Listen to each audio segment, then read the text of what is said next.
Welcome back. And top on the brief this morning, the Federal Executive Council has given final approval to the 2025 budget to be presented by President Bola Tinubu.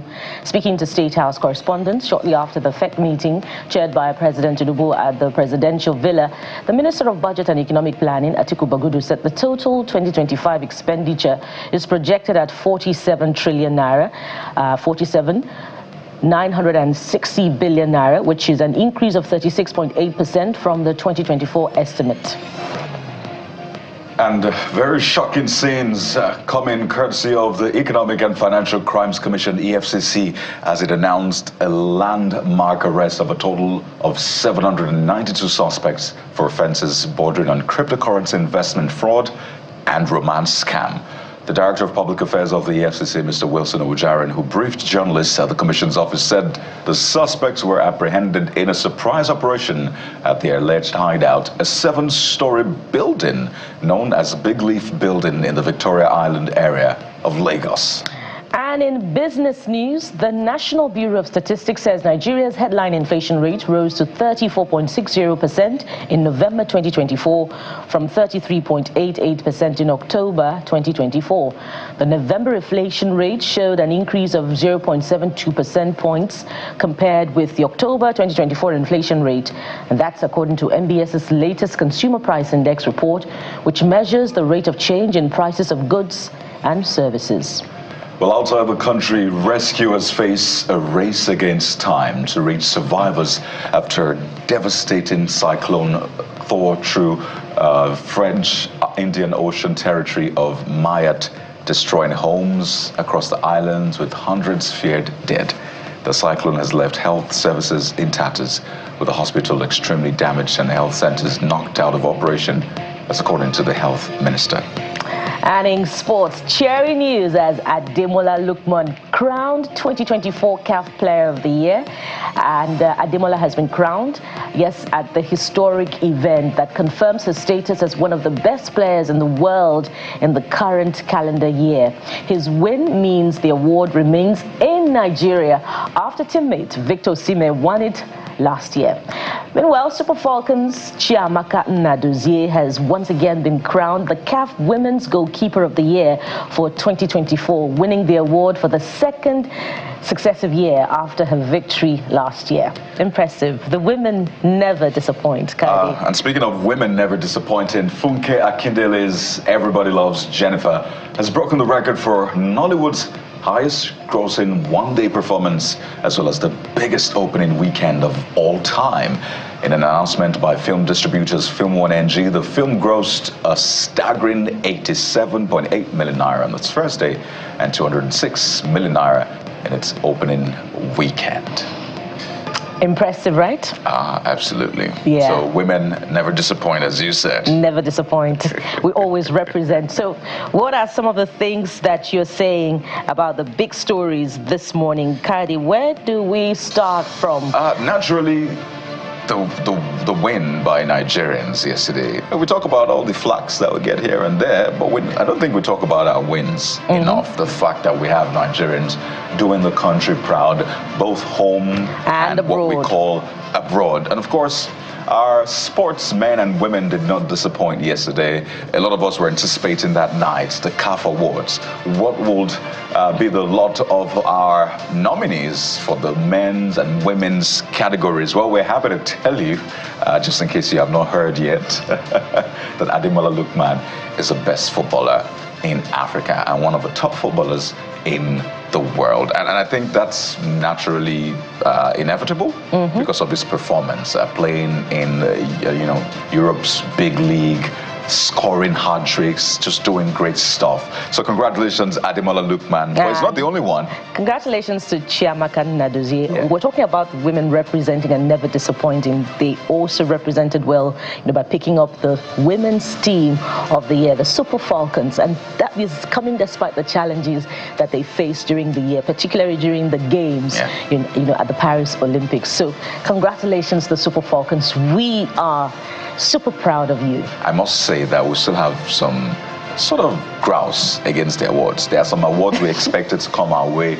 didn't come our way. There are some, shortlists we expected to be there, but we didn't get there. But we'll talk about that, some other time. But let's talk about what you were saying about Ademola Lookman being crowned the African Player of the Year. And there you see, this is a moment he got that award. First, we need to talk about Ademola Lookman's outfit. I mean, look very at that. Nigerian. Very beautiful. The Yoruba Agbada. I removed the demon part because clearly this is not a demon. This is a great guy right here. So he represented across board. You can see football governing heads, both internationally and continentally, giving him that. And I know one person who would have carried a placard to Morocco had Ademola Lookman not won this award, and that person is sitting right over there, Jeffrey. Jeffrey had begun this campaign months ago, and he had advocated that the award deservedly should go to Ademola Lookman. So I'm sure Jeffrey's very happy. Definitely, because it's inevitable, as I said earlier on. All of the stats go in his favor. I mean, this is not to take away anything from the other footballers in Africa, but you look at Ademola Lookman, look at his stats, his goals, his assists, how he shows up for big games, both for country and for club, and you know that it was a no-brainer. But let's take comments from Victor.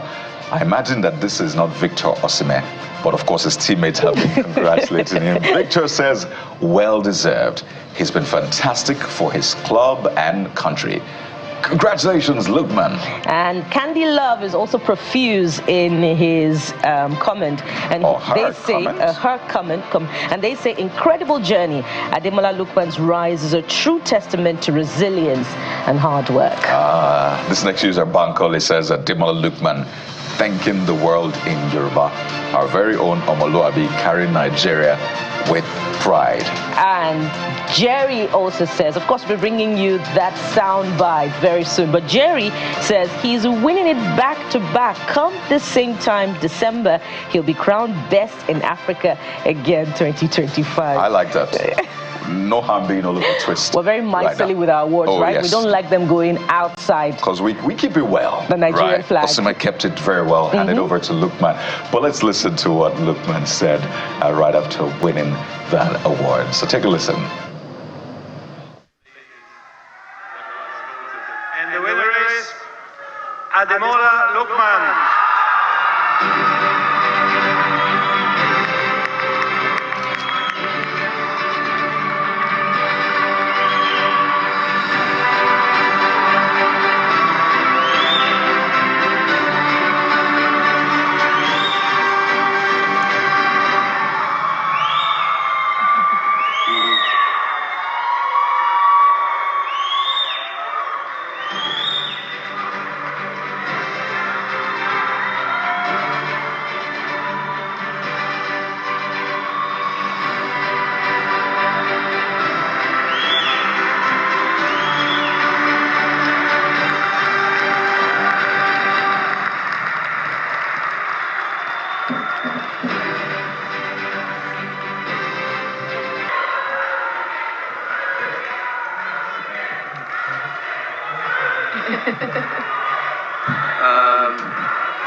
I want to say a few words in my language.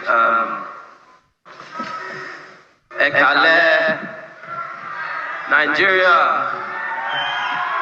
Monki Boboyi, Eshe, Modupe.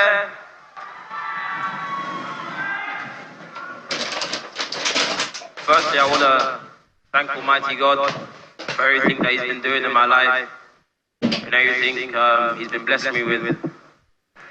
I want to thank the president. I want to thank all my teammates, club and country.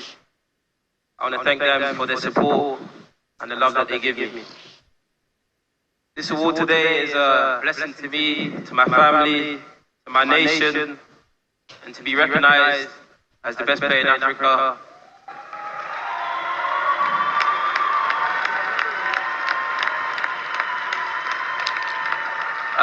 It's something incredible, and I'm extremely proud of.